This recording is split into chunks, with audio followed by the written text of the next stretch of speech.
For the past several years, we have highlighted a keynote speaker who can speak to higher level healthcare topics and trends relevant to all of us. This year is no different. We're thrilled to welcome Mick Farrell, the CEO of ResMed, as this year's keynote speaker. For many of us in the business of providing sleep and respiratory care, Mick and his company need no introduction. But let me tell you a little bit about Mick. Mick was appointed ResMed's CEO and has served as director since 2013. He joined the company in 2000 and has served in a variety of senior roles in marketing and business development, including Senior Vice President of the Global Sleep Apnea Business Unit and President of the Americas region. Today as CEO, he and ResMed are focused on digital health technology and out-of-hospital healthcare delivery across 140 countries.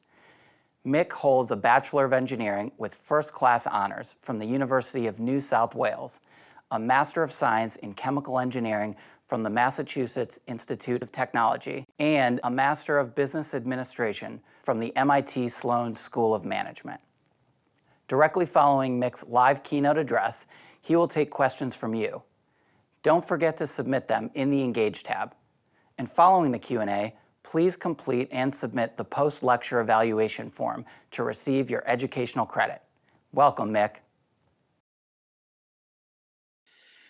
Hey Josh, and hi to everybody at this JSM Medical Education Forum. I'm really honoured to be here, and thank you for inviting me to be the keynote speaker this year.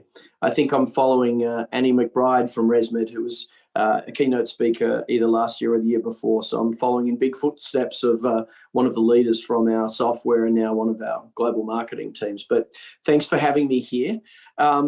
I'm going to walk through a brief number of slides. The topic of today's presentation is growth of healthcare delivered outside the hospital and powered by digital health. This should be familiar to everybody on this call because all of home medical equipment, all of home care that we work in every day is delivered outside the hospital.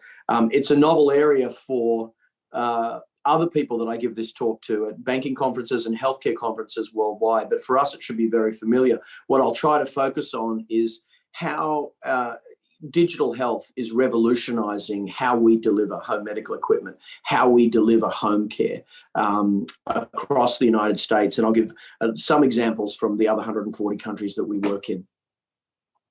So this is the brief agenda that I want to go through. I want to start out with our 5-year mission, our 5-year vision, and sort of what we're trying to do here at ResMed. In the last 12 months, we helped 115 million people sleep better, breathe better, and live better lives outside the hospital. I'm going to talk about our plan to grow at double digits in that volume the next 5 years.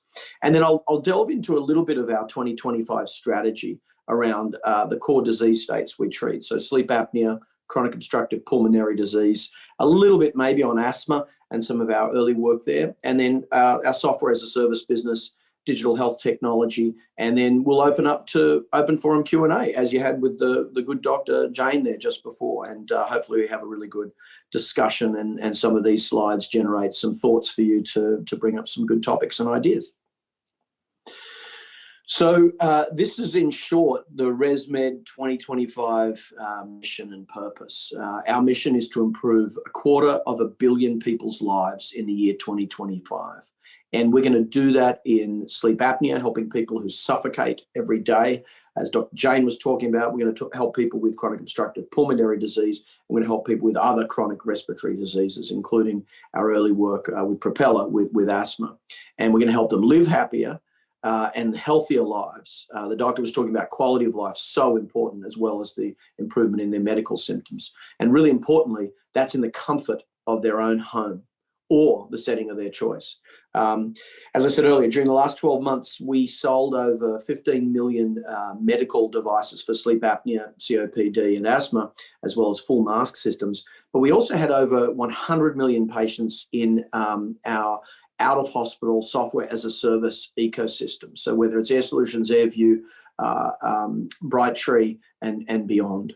Our goal is to grow that at double digits for 5 years to impact 250 million lives. So this slide, I'm really trivializing, I think, lots of 24 plus months of work and hundreds of pages and spreadsheets of analysis of our team to put forward our 5-year strategy. But I challenged the team to say, well, can we put that strategy on one page? And so this is the trivialization, if you like, of lots of months of work and many detailed strategies that will be executed the next 5 years. But in summary, it's just what I said. It's to help 250 million people in out-of-hospital healthcare in the year 2025, empowering them to sleep better, to breathe better, and to live happier, higher quality lives outside the hospital. And we're going to do that in sleep apnea, COPD, and asthma, as well as our software solutions. What's interesting is the growth advantage. How we plan to do that is by leveraging digital solutions. So not just the hardware, but the software that goes around it, so that we can empower the RTs on this call, the leaders of home medical equipment companies on this call, and the doctors on this call to have access to their patients' data and to integrate that into their daily workflow, whether it's a patient themselves looking at their data on MyAir, whether it's a doctor managing many hundreds of patients of their own through AirView, or an HME managing a whole population of patients on Air Solutions. And you know, how we're going to do that is through our growth foundations, a high-performing team and one that understands technology and really tries to strive for excellence in digital health technology globally, but also in scientific leadership in our field.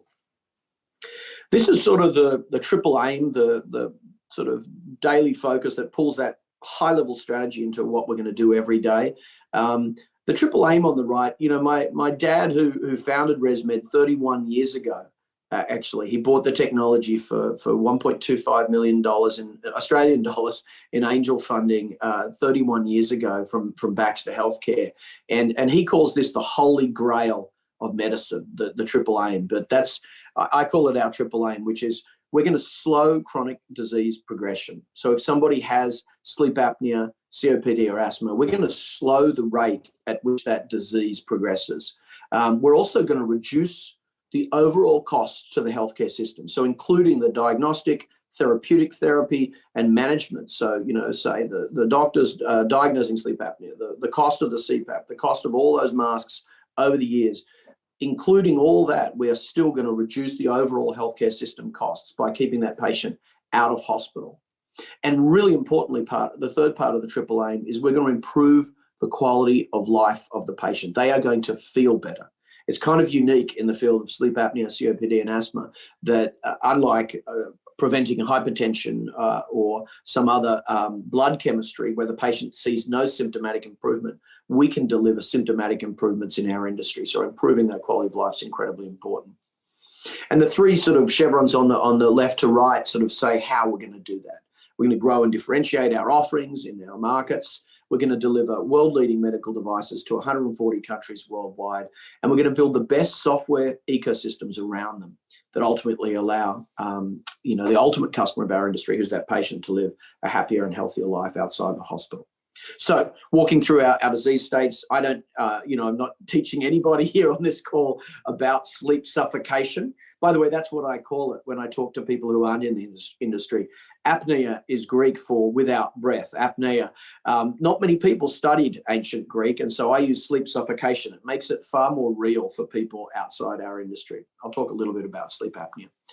Look, we all know that the prevalence here in the United States is 50 to 70 million Americans have an AHI north of 5 and should get treatment. You know, if you suffocate every 12 minutes of sleep, you should get treatment. We ran an analysis, Dr. Carlos Nunez, our Chief Medical Officer, ran an analysis over many countries worldwide. We sell in around 140 countries worldwide, and what we wanted to do was to establish global prevalence for sleep apnea. And Dr. Carlos Nunez, our Chief Medical Officer, but also colleagues from around the world at different key opinion leader institutions, from Harvard to Stanford to Oxford to University of Sydney and around the world. And they analysed at an AHI cutoff of 15 and an AHI cutoff of 5, what is the prevalence, the global prevalence of sleep apnea? And the numbers we came up with are astounding. If you take the AHI cutoff of 5, so suffocation every 12 minutes of sleep, there are 936 million people worldwide who suffer from sleep apnea. from clinically significant sleep apnea. If, as in some countries of the world, like Japan and a couple of others, you require suffocation every 4 minutes of sleep, which is an AHI of 15, pretty draconian cutoff. But if you do that, there's still 400 million people worldwide who suffer from sleep apnea. So as far as we think we've come in this industry these last 30 years, we still have a marathon in front of us in terms of screening, diagnosing, and treating the hundreds of millions of people, almost 1 billion people worldwide who suffer from sleep apnea. I thought I'd start with that because we sort of think 3 decades into our industry that we've sort of matured and we've got this down and we're working well. No, we need to do better. We need to find better ways to get after people who are by definition unconscious when they suffocate because it's sleep apnea, and find ways to help them understand they have a sleeping problem, a breathing problem, and that we can take care of them as an industry. So how do you get after all those people who every day, literally 1 billion times today, someone's going to type into Google something. It could be, I want to measure the temperature of meat on my barbecue. And so then they're going to get ads for iGrill coming down the side. I challenge everybody, if you go onto your iPhone or your smartphone right now and type in sleep apnea, you may get some clinical information there, but in all likelihood, you'll get ads for maybe the latest mask from ResMed or the latest mask from one of our competitors. It's not the right thing you want to do when you're screening a patient to say, I might have this disease. You know, does my husband suffocate? Do I have, you know, I'm tired in the morning. And then they get pictures of a mask, which, as beautiful and small and comfortable and quiet as our masks are, it's not the image you want to send to somebody right up front. And so what we've done is we've partnered with Google's sister company called Verily, and we're engaged in a research program to say, if you type, in I might have sleep apnea, can we engage that patient on a better journey, a journey that helps them get screened and identify whether they, are ready and maybe want to get diagnosed or help their spouse or bed partner get diagnosed to get into therapy. And then we're going to study the benefits and what happens as a patient goes through that sort of what I will call the sleep journey from a sleep concerned consumer to maybe I really have a problem. Oh, I need to find a doctor like Dr. Jane before, or I need to find a sleep clinic and I need to find a home medical equipment company. How do I get on that journey? And so we're going to start them on that journey rather than just show them pictures of masks. A long way to go on this, but it's early days, and we think it's better than just letting 50 million people find their own way because they're not getting to us fast enough, given the prevalence numbers of the slide before. Now, again, I'm just a biomedical engineer, as you heard in the introduction. I'm not a medical doctor, but I can read clinical literature, and this one has stuck out to me over the last 20 years of literature. This is from 2019. It's from the Sleep Heart Health Study that we all know about. This is like the Framingham Heart Study of our industry. It's so critically important. CPAP treatment, sleep apnea, undiagnosed, and CPAP treatment is literally the difference between life and death. And this chart shows that these lines separate dramatically after 3 to 5 years. And so it's interesting because people in other industries, like I have colleagues who are CEOs of heart valve companies and pacemaker companies. And, definitely if you don't treat a heart attack, it's imminent danger. But if you don't treat sleep apnea, within a couple of years, that patient has a much higher likelihood of dying. So sleep apnea is as important as cardiac disease. It is as important as neurovascular disease. And actually, if you had to have evidence of that, look at COVID-19, a disease that strikes you often through the respiratory system. COVID attacks the upper airway and then the lower airway and the lungs, and it actually kills most people through suffocation, which is why they needed invasive mechanical ventilation in the hospital, certainly in the very sick stages. But this study, if you don't have it hanging up somewhere in your RT clinic or in your home medical equipment clinic or in your physician area, I would say put it up there, because anyone who can read an article can see the separation of these lines. CPAP treatment is life and death. The other thing is, for some people, it's the Hippocratic Oath, do no harm and improve quality of life and help people live longer, which was the previous slide. Others look at it more from the Adam Smith side, which is, yes, but does it actually improve the economics, right? Because that's part of the equation as well. This study, another really exciting study from the Journal of Clinical Sleep Medicine in 2018, showed that this is a really important study actually. It showed there's a dose-response relationship between positive airway pressure usage and reductions in hospital visits and overall visits to the clinical system. So for every hour of sleep, there's an 8% reduction of inpatient visits. Now, you can definitely do the maths in your head, the mathematics in your head and say, well, does that mean after 12 hours of sleep, it's a 96% reduction? No, there's a limit to the dose response relationship to the 7-8 hours of sort of ideal sleep for the average person, which means you can get up to a sort of 50-60% reduction in inpatient visits if a patient is fully compliant for 7 to 8 hours every night on CPAP. Again, this is on average, but this dose-response relationship is incredibly important. So we save lives, and it's a dose-response relationship. The work we do is incredibly important in treating sleep apnea. I'll walk really quickly through our COPD side of the business. As we know, COPD can be caused by smoking, which is on the decline. It can be caused by vaping, which is on the increase. It can be caused by living in New York or Atlanta or Chicago or LA. It can be caused by working in the petrochemical or any industrial industry. Or sadly, it can be just driven by genetics and or all of the above. It's sad to think of the causes. Many of these are not going away in our society. Some are declining, but the genetic part will stay there forever. 380 million people worldwide are estimated to have COPD. I think this is an underestimate. We haven't done a global prevalence study on this recently, and I think as we analyse the numbers, that number's going to go well up. And this is one of the most costly diseases on the planet. COPD is the number 3 killer of people in the Western world. It's the number 2 cause of people going into hospital. So it's just incredibly expensive disease. And these people are often frequent flyers in the hospital. They come in and out of the emergency room. So what are we doing in this area? We are creating a digital platform all the way from our propeller technology, which is now a cloud-connected inhaler for COPD medicines, all the way through to oxygen therapy, non-invasive ventilation therapy, and ventilation therapy. So to try and create sort of a digital journey, but also including environmental information. As pollen goes up, as temperatures decline, you can see an increase in the rates of COPD exacerbations, reminding people, using artificial intelligence, machine learning, but reminding people to use their inhaled medications at the right time can really save hospitalizations, which is a huge issue for the health system, as I talked about.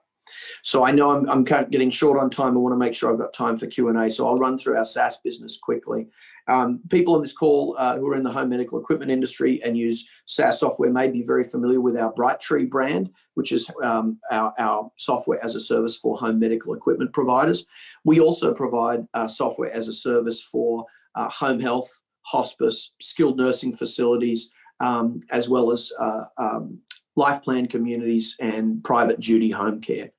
And the goal of this software is to have incredibly capable systems that help our out-of-hospital healthcare providers. This chart sort of shows the 7 verticals we're in, where our digital solutions at ResMed support and our Brightree solutions support all of the home medical equipment providers, and our primarily Matrix Care branded solutions help people in skilled nursing, home health, hospice, private duty home care, as well as life plan communities and senior living.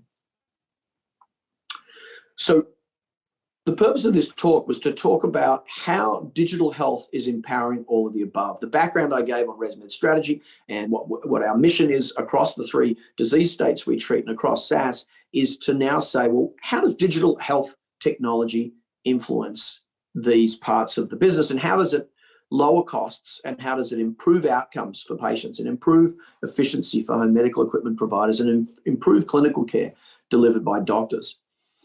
Well, for us, digital health technology is transforming literally everything we do at ResMed, from our sleep apnea business to our respiratory care business to our SaaS business, and even to how we run our own supply chain. Making those 15 million products in the last 12 months, we had to work with hundreds of suppliers from around the world, and we're using digital technology to empower how we get those parts and materials.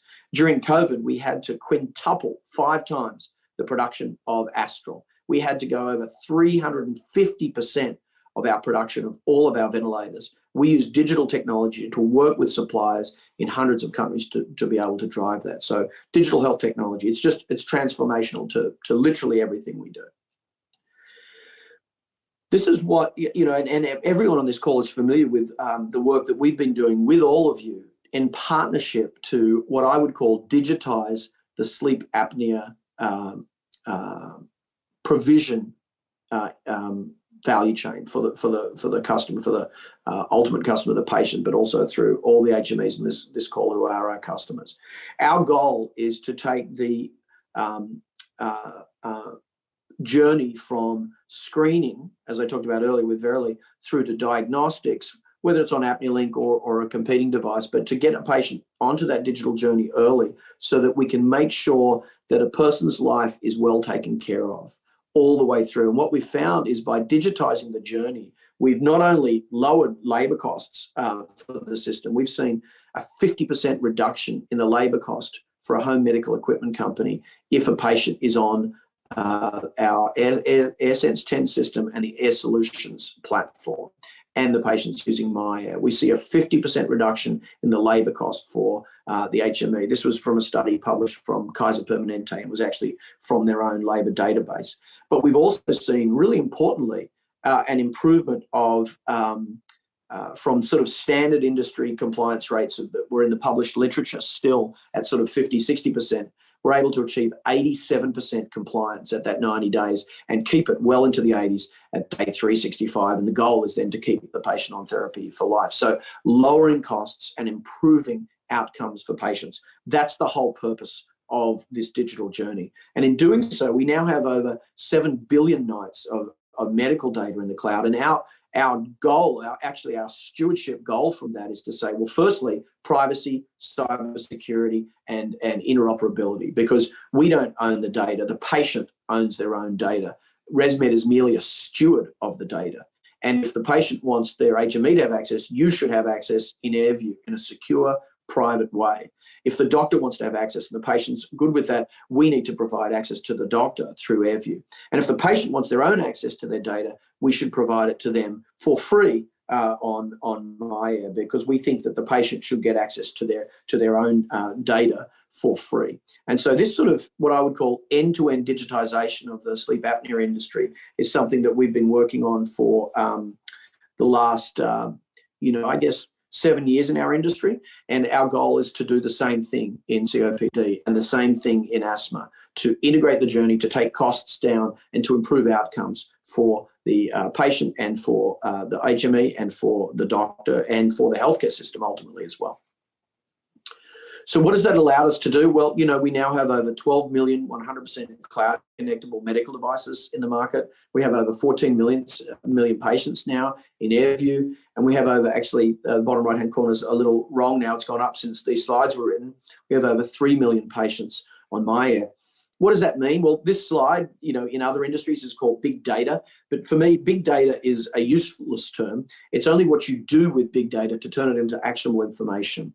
And on the left-hand side is what I talked about earlier. Our AirView system has been shown in that Kaiser study to lower labor costs by, in this case, actually 59%, and to increase the rate of new patient setups by 55% for, that was in the UK where they have fixed labor, but also to drive increased adherence, either 21 or 24% increase in relative adherence. And we think that is one of the most important things that digitizing sleep apnea has done. It's driven up personal engagement from patients in their own therapy journey. They feel if they're looking at their data every day and analyzing their data, and even the thought that their HME or doctor might look at their data, that just like a placebo effect increases adherence. If we're able to email, text, or interactive voice response appropriately with a patient, we can also sort of, through game theory, if you like, introduce them to better adherence and better care.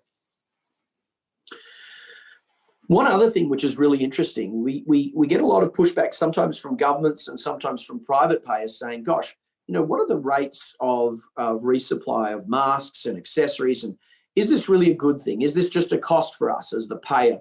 Does it really benefit the patient? Do they really need a new mask every 3 months, 6 months, or whatever their current schedule is, a new cushion every month or two? And what we found in this study, which was over 100,000 patients we did this study on, what we found is that actually, if a patient is on a resupply program, so they're offered and they have the choice, to click red or green on whether they want a new mask or a new system. If they are offered that choice and then they are on that resupply program for masks and accessories, they are actually more likely to adhere to their therapy. Now, it makes common sense, right? I'm getting a clean mask every 3 months or 6 months. I'm getting a clean humidifier and clean tubing systems on schedule.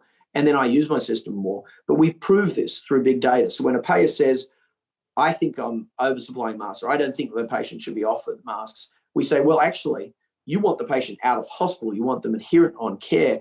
This is part of doing that. So that investment of a couple masks a year, 3 to 4 masks a year, actually can prevent, as we talked about earlier, hospitalizations and inpatient visits. So it's actually an excellent investment. And there's a true correlation and causality, we believe, through this literature that shows that being on part of a resupply program actually increases patients' clinical adherence to care. One other big data analysis we did from taking those, billions of nights of data, and this is with a group called MedX Cloud. So Carlos Nunez leads it, but works with key opinion leaders from around the world and says, well, what are the problems that we could solve with this de-identified data and help patients and help improve clinical care? One was in the area of central sleep apnea, or sometimes called complex sleep apnea, when it's hidden behind OSA. And what we found is that we went back and we looked at many hundreds of thousands of case studies and found that when there was incidence on a patient treated with whether it's CPAP, APAP, or bilevel, when there was incidence of residual central sleep apneas in the patient that were being detected by the device, we used a cloud-based system to then contact the doctor and work through the HME to say, well, let's get to that patient and say, hey, look, we think you might have a more complex situation than obstructive sleep apnea, which we diagnosed you with and treated you with. We'd like you to come back in and be retested. They were retested. And if they had clinically significant central sleep apnea, they were then put on an adaptive servo ventilation device, an ASV. And when they were put on that ASV, we then monitored their adherence on the ASV versus their prior CPAP or APAP or bilevel that was just treating their OSA. We saw a 22% relative increase in adherence from an average of 62% to 77% adherence for the patients as they were upgraded therapy to truly treat their underlying central sleep apnea. We think this is one of the most exciting uses of big data to find something that you could get through maybe asking a patient, are you still tired? Do you still feel that you aren't getting the proper sleep and breathing that you need? But this is a quantitative, objective way that can complement the subjective review of physicians talking directly to their patients and do it over tens of thousands of patients, hundreds of patients, however many patients are in the portfolio of the doctor or the HME or the health system that's looking at them. This was published in Chest, and we can recirculate these studies to the group if you're interested in the clinical literature side. And I talked about it a little earlier as I talked about COPD. We acquired a company called Propeller Health about 1.5 years ago. And what Propeller Health has is a cloud-connected digital inhaler. Basically, it's an inhaler for COPD medicines and asthma medications, but it has a 100% cloud-connected chip in it, so that when a patient takes a puff of their asthma medication or their COPD medication, whether it's preventative or it's due to an acute exacerbation of asthma or COPD, we're tracking and monitoring that through an app called the Propeller Health app. Now, a patient has signed up for this and they're excited about it. They know their doctor's going to see it in the same way a patient knows if they have a cloud-connected CPAP that their pulmonary doctor can see it. They know if they get this inhaler that they will be part of a program where their doctor's working with them.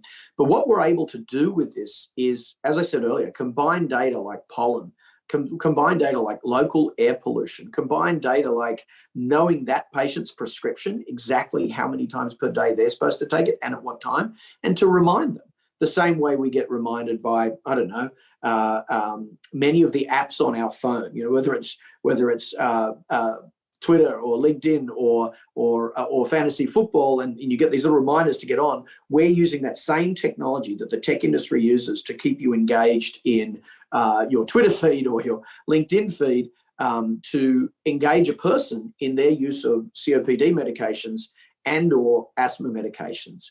And this has been, a revolution in the field of delivery. Because I talked earlier, in the sleep apnea industry, we've moved adherence from 60% to 87%. In the pharmaceutical industry, the average adherence for a patient prescribed a pill or an inhaler is only 50% on average, 50%. So we're actually ahead in the sleep apnea industry of pharmaceutical industry. And so bringing this technology into play, we're able to use some of the same smarts that we use on our sleep apnea industry to do all the things that are on this slide. So if it's uncontrolled COPD, we're able to reduce total healthcare system utilization by 25% by engaging the patient through digital health in taking their COPD medicines as required. We just launched with Novartis in Europe and now Japan, a new drug, triple action, once daily uncontrolled asthma drug from Novartis, paired with Propeller Health technology, that we believe in the pilot trials, it showed that it can increase adherence of that young child or adult with asthma, uncontrolled asthma, by 54% increase in the adherence. And again, a reduction in the rescue inhaler needs because we're using the chronic care more and more. And then a reduction in acute care utilization.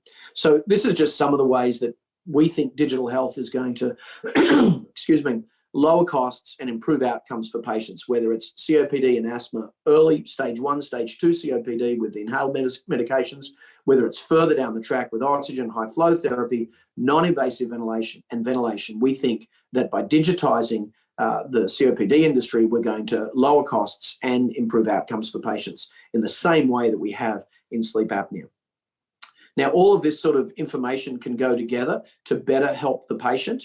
And our goal is to use the big data, but more importantly, artificial intelligence, machine learning algorithms that can better engage with patients so that myAir gets better, so that AirView gets better, so that Air Solutions gets better, so that Brightree gets better and lowers more costs and improves more outcomes.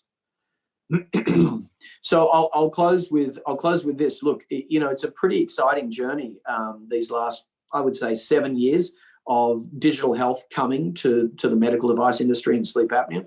We're excited about being a leader in that. We're excited about our partnership with doctors, with respiratory therapists, with home medical equipment companies. I would say that our industry has adopted digital health at a rate that makes people in the cardiac industry or the neurostim industry or the heart valve industry envious. And certainly pharmaceuticals is looking to say, well, how did you do that? How did you engage with patients and have millions of patients use an app? How did you get millions of devices connected to the cloud and actually use it to do something real, which is lower costs and improve outcomes? And we think this journey is incredibly exciting. And in partnership with everybody on this call, we think we can help 250 million people worldwide in the next 5 years. And I think that's an ambitious strategy, but if you add up the prevalence of sleep apnea at 900 million, of COPD at 300 million, and of asthma at north of 300 million, that's 1.5 billion people worldwide who have one of those 3 respiratory diseases. So maybe 250 million isn't ambitious enough and we need to push it even further. So with that, I will not go through my appendix slides unless we get to any of those on questions. Josh, I guess I'll hand over to you for opening up the Q&A. Well, thanks, Mick. Really was a pleasure to hear the strategy and remarks from you.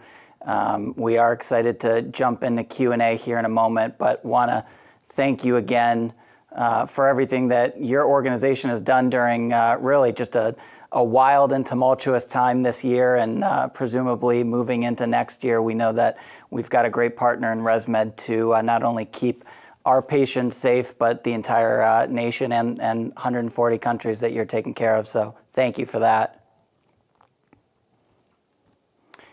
So with that, we've got a few questions, and I will just jump right in, Mick. First one is we talk about the connectivity of all the different equipment that ResMed offers, and how do we stitch all of that connectivity together?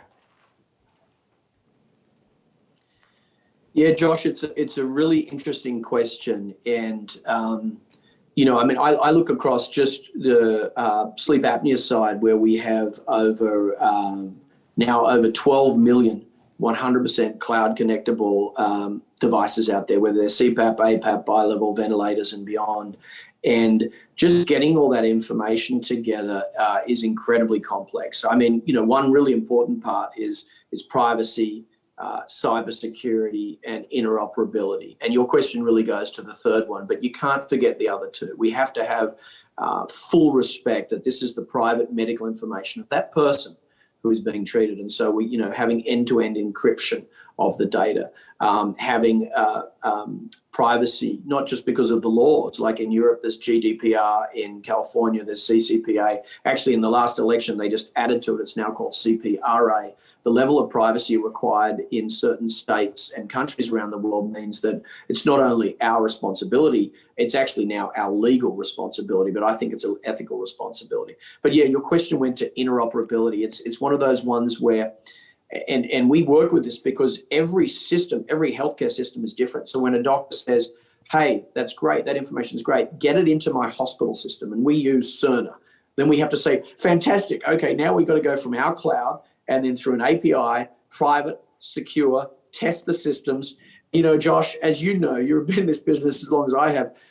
If you've seen one Cerner system, you've seen one Cerner system. And so we have to rerun the movie every time to do that connectivity and that interoperability. So I think we take this. It's private data, it's got to be secure data, and it's got to be interoperable. So when the patient says, I want it, they get myAir for free. We do not charge them, and they can have their data all day, every day. When the doctor wants it in Epic or Cerner, we have to take some time, and there are engineers needed, and so there are some costs, and so we have to work with every different hospital system, every different healthcare system around the world to say, well, let's make sure, doctor, that you get the data in your system as you want it. As we've seen through Air Solutions, often with our home medical equipment partners, many of whom are on this call, they are able to get their information through Air Solutions and AirView, as well as doctors getting access to that as well. But when they want it in their own system, it does take some time, but we're committed to all of the above, to privacy, cybersecurity, and interoperability, where and how and however we can make it happen. Great. Yeah, it's a great answer. And, those questions are, vastly complex on how you answer them, and something that's kind of similar topic on all this disparate data, things like wearables, Fitbits, and the Apple Watch. How do you see not so much the interoperability side of things with those, but how do you see those contributing to sleep health in the future?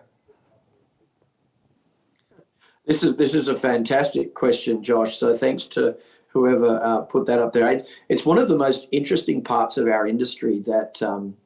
And I think of it like everyone knows the Harvard Business School case study now on Blockbuster, where Blockbuster had the opportunity to buy Netflix for 10% of their market cap. They could have bought Netflix. This is about 10 years ago. And we all know literally the movie now from Netflix, right? I mean, my kids stream it all night now. And everyone's addicted to the digital side that Netflix bought to the market there. And I see our industry as actually not behaving the way that Blockbuster did. I think what's happened with the embracement of digital health from doctors, pulmonary and critical care doctors, from the RTs on this call, from the home medical equipment companies on this call, obviously including MSC and all your other partners who are joining us today.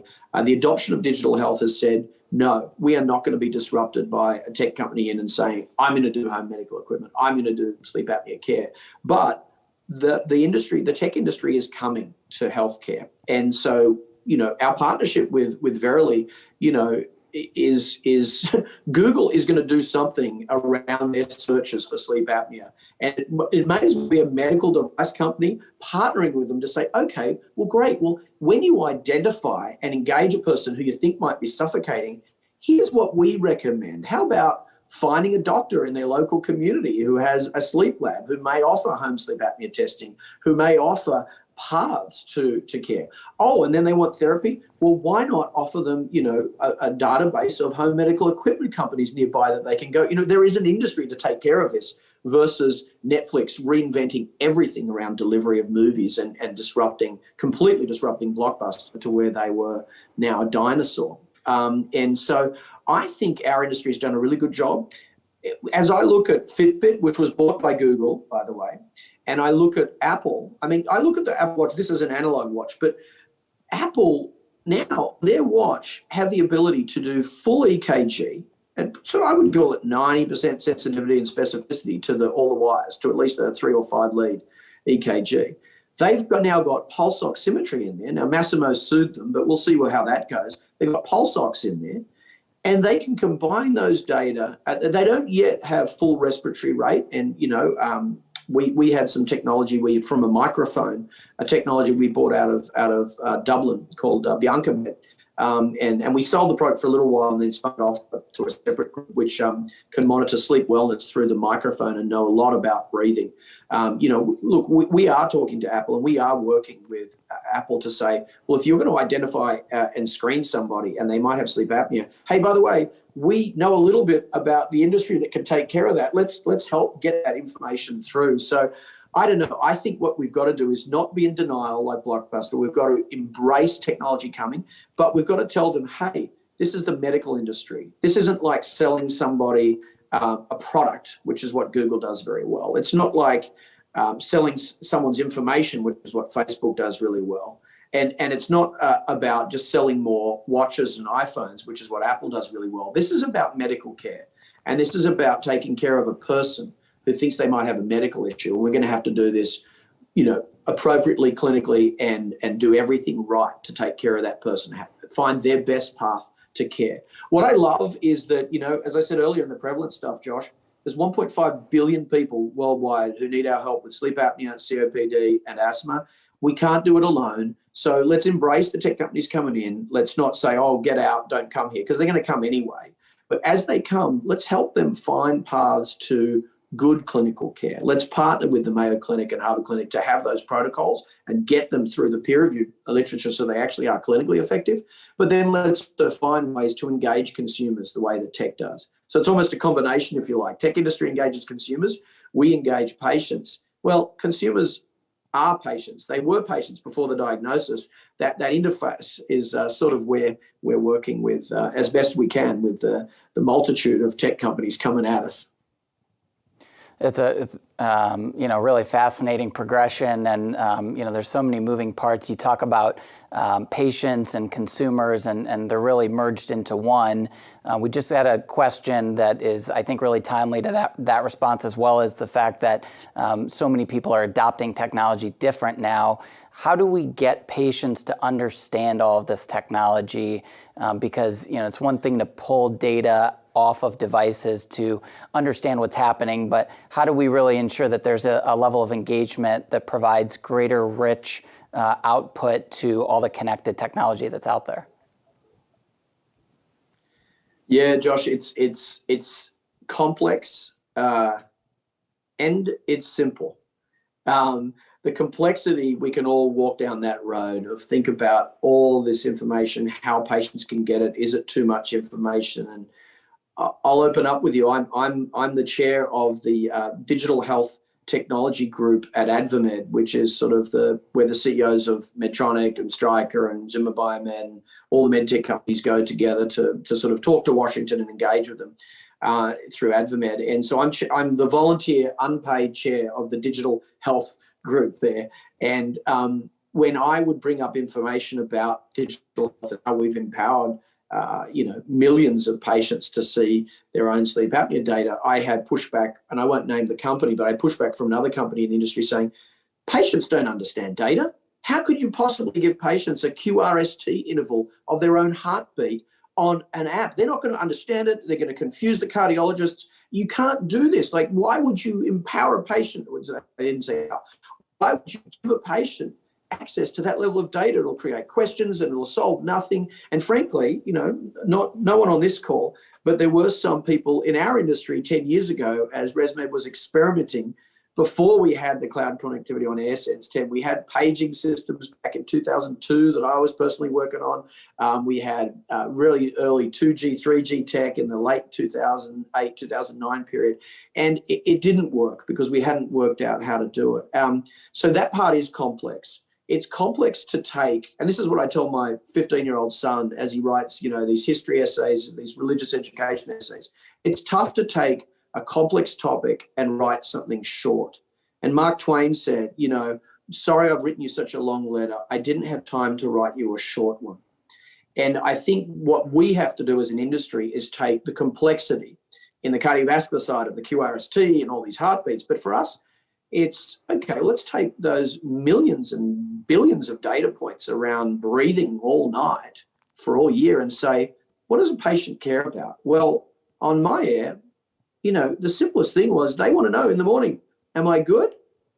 Was it average or was it bad? And, I think when we put the smiley face and the frowny face on the AirSense 10 at first, I was told personally by some doctors, maybe on this call, maybe not, that we were trivializing sleep medicine with are you good? Are you not? Are you bad? Was mask fit good, bad? And there's so much more that goes into it, but consumers want information and they want it simplified.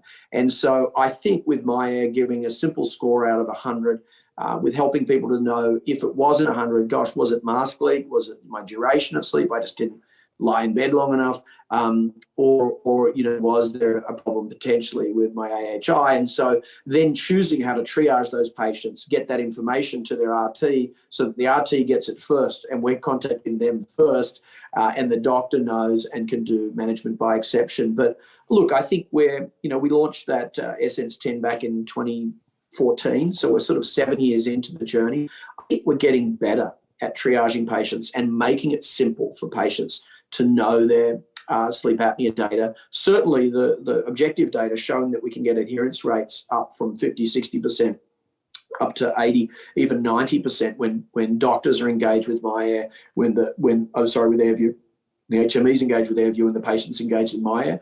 But look, I look on this as this digital health is a marathon, and we've just finished mile 1, Josh. And I don't know, I've only ever run half marathons, but 26.2 is a long way. We're 1 mile in, we're fit and we're ready and we've got, good legs and we're drinking lots of water, but there's 25.2 miles to go. And so the question of how do we make it, all this technology simple is a marathon. I think we're doing well now.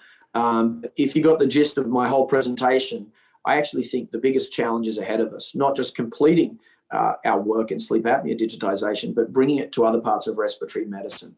COPD is a bane to healthcare systems worldwide. Nobody knows how to keep a COPD patient out of hospital as a frequent flyer.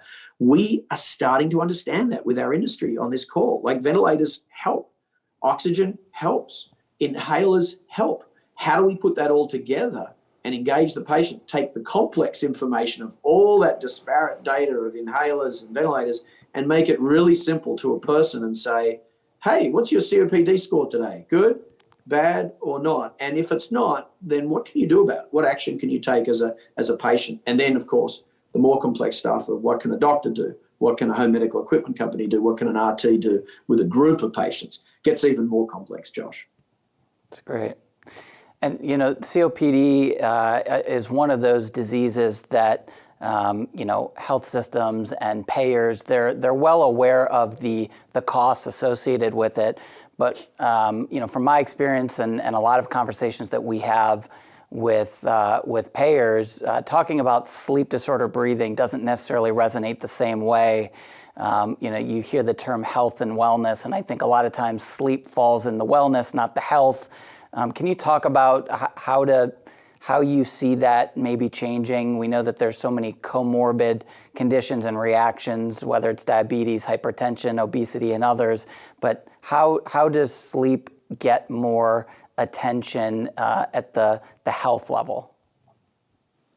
Yeah, Josh, it's a really good question. And as you read in my introduction, I'm on the board of Zimmer Biomet, which is a musculoskeletal company. They make hips and knees. They're the #1 maker of titanium hips and knees and shoulders. And lots of implantable medical devices. And on the board of that with me is the CEO of one of the major payers in the country. Her name is Gail Boudreau, and the company is Anthem. And, Anthem, she's, I would say, executing a turnaround, if you like.